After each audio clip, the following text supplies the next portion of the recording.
Good morning, everyone, and thank you very much for a really nice introduction about myself. So I think that the day before yesterday and also this morning, the first section, so we are talking about many things regarding the science aspect. And today I would like to bring another story regarding the case study of a biggest city in Vietnam, and especially in the south of Vietnam, very close to Mekong Delta. So with the name of the presentation is Adapting to Sea Level Rise, the case of Ho Chi Minh City, Vietnam.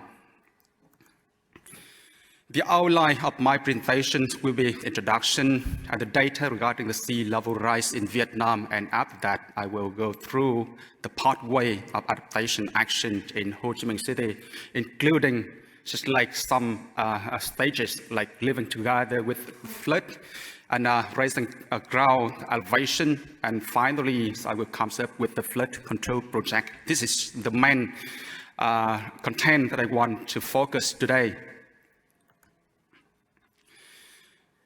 To start with the presentation, I would like to show a very short video clip about inundation in Ho Chi Minh City. It occurred in the rush hour in the morning in downtown area of Ho Chi Minh City. And you can see that the many transportation means like car or motorbike still like go to the office and with the very high time. And another clip showing another area in Ho Chi Minh City very close to my university. And this one is in the combination between the high tide and heavy rain. And the last one, so I think that maybe it's not so easy to imagine because this video clip was taken inside my campus. So you can see that a lot of professors and students have to walk in the water. So if we don't do anything from now, so what happened in the future? So that's why in the meantime, in Vietnam, especially in Ho Chi Minh City, so we have to try to do a lot of things regarding the adaptation action. Looking at the map of sea level change all over the world from NOAA, so we can easily observe that the increase of the sea level during the last century is about 1.5 millimeters per year. However, last decade, so we can see that the change of the sea level is very high, so nearly 4 millimeters per year. How about the case of Vietnam? So the country has very long coastline, more than 3,260 kilometers from the north to the south. And the change of the sea level there increasing from the north to the south. I mean that in the north, the change is not so high, but in the center and the south, so it reaches to nearly 4 millimeters per year. And we try to attract more data from almost all the stations in Vietnam. Totally, there are around 150 type stations in Vietnam, including 17 stations along the coastline and in some islands. So we try to focus on the station, one in the north of Vietnam, another one in central Vietnam in Da Nang, and another one very close to Ho Chi Minh City named Vũng Tàu City. This map, so I'm sorry that this figure showing the water level, the highest water level in Hòn Dấu, very close to Hanoi, in the north of Vietnam. And the trend line of the highest water level is not so high. But the lower one showing the highest water level in Da Nang station. So the yellow line is the trend line of the sea level change. So we can see that after 40 years, so the sea level rise about with the rate about more than 3 millimeter per year. And how about the data regarding the water level change in the south of Vietnam? Let's have a look at the station in Vũng Tàu. I mean that this station is the very close to Ho Chi Minh City, the biggest city in Vietnam. And we'll see that the rate for the sea level rise is nearly 4 millimeter. And not only regarding the stations in the coastline, but we try to extract more data from some stations. So inside the downtown area of Ho Chi Minh City with the name of Nha Ba Station. And after 10 years, so the water level change is more than 20 centimeters. It's not only because of the sea level rise, but also because of some other factor like drainage system, the land use change, or heavily rains, whatever.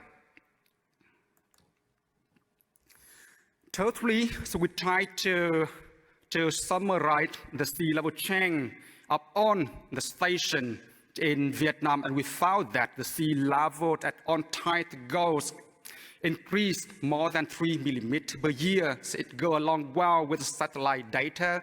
So for the period from 1993 to 2018.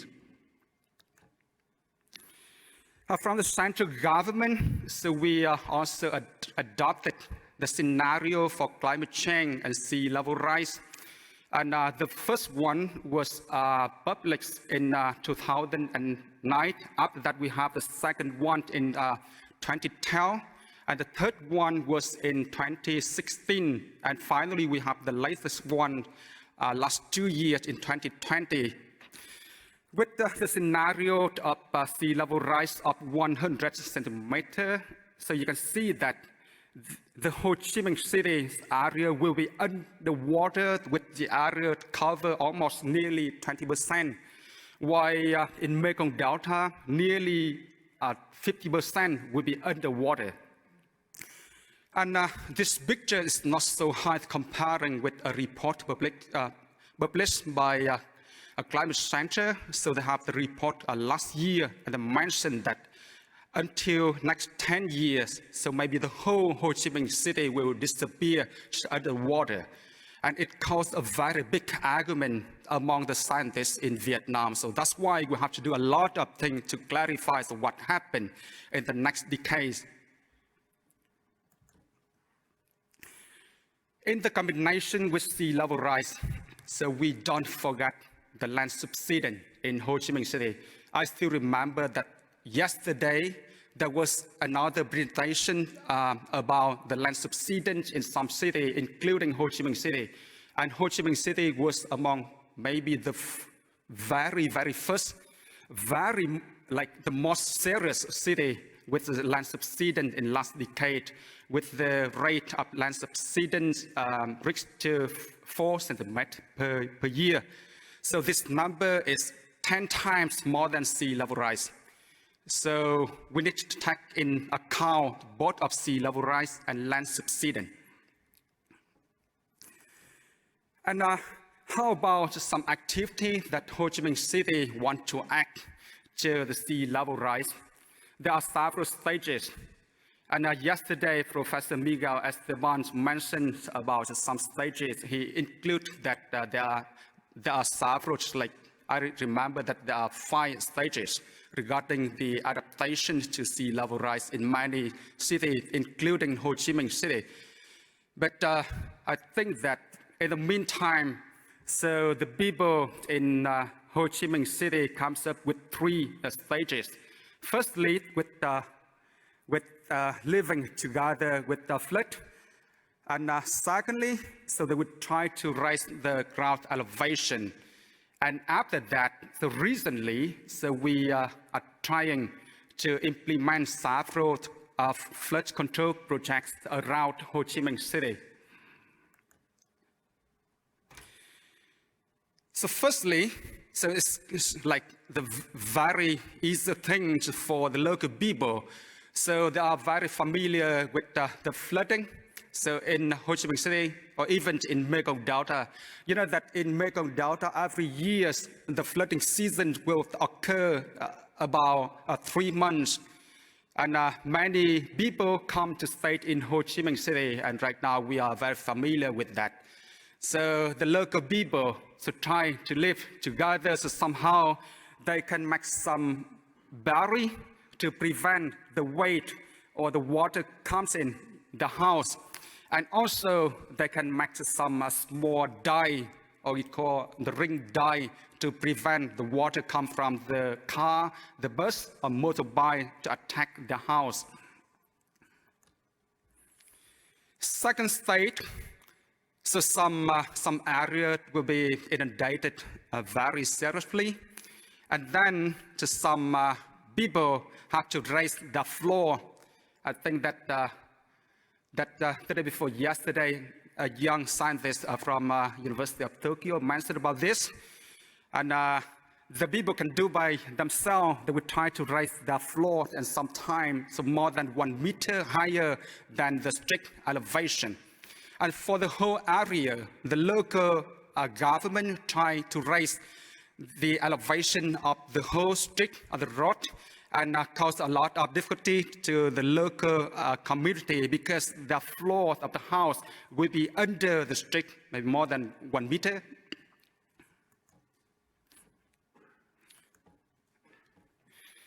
The third stage about the flood control projects. So Ho Chi Minh City government realized what happened in future if they have no action plan. So they try to calculate, to do simulation regarding the inundation situation in Ho Chi Minh City and surrounding area. And the projects come down with several phases. Totally, so they will try to construct a 13-man sluice gates with a ring dye cover more than 170 kilometers long. And also they will try to dredge just some canal, the main canal, and using some other pumping station. And because of very limited resources in Ho Chi Minh City, they will start with the first phase. So try to construct a 6-man sluice gates, and with the ring dye system cover nearly 8 kilometers long, and with 5 pumping stations in the city. Here's the map of 6 sluice gates around Ho Chi Minh City, so in the main river. And also you can see the position of the ring dye system. So around Ho Chi Minh City, in the south of Ho Chi Minh City, so the water from the sea comes up, so attack the inner city from the south. So that's why the people really want to protect in the south area park. And the pictures of 6-man sluice gate in Ho Chi Minh City, so they will have the barrier to prevent the water during the high tide, and also they try to keep the water inside the city during the low tide. And not only for construction phase, but people looking at the operation and management. So that's why they try to create a nearly 30 water level monitoring station, and also they try to have the SCADA system to support the operation and management. And I just want to give you a short video clip about a very small project in Ho Chi Minh City named Tân Thuận, a sluice gate. And this one, which is made for this conference, and it's like the last 2 weeks, so we just finished it. So please enjoy.